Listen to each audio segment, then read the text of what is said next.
Also, this Fox News alert on North Korea with a former South Korean foreign minister predicting that the North will have a nuclear-armed intercontinental ballistic missile capable of hitting the U.S. mainland by the end of President Trump's first term. This comes as President Trump is about to meet with the president of China, with North Korea topping the agenda. There could be some devastating consequences of using a military option against the North because some 28,000 U.S. troops and civilians live just south of the demilitarized zone. Any attack on the North would put them in harm's way. Greg Palkot, live in Seoul, South Korea, with more now. Greg? John, the summit between President Trump and Chinese President Xi being watched very closely here on the Korean Peninsula.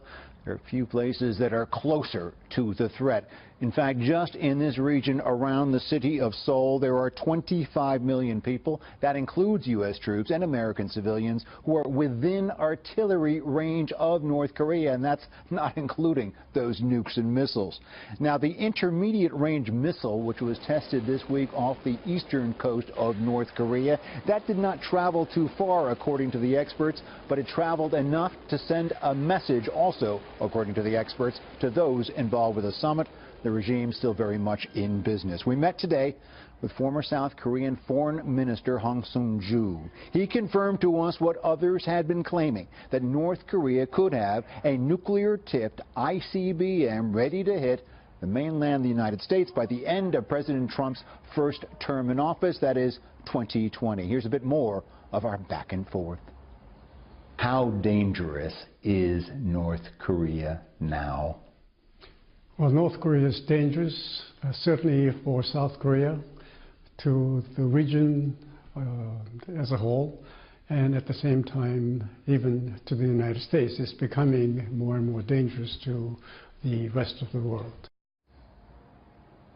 Now, China is arguably the only ally left for North Korea. That ex-official was skeptical that any definitive word could come out of this summit, but he's hopeful that tougher sanctions involving China could evolve from other talks. For him and for many here, the military option just is a non-starter. Remember, the Trump administration has not moved that off of the table. The official says, in fact, death and destruction on both sides would be untoward.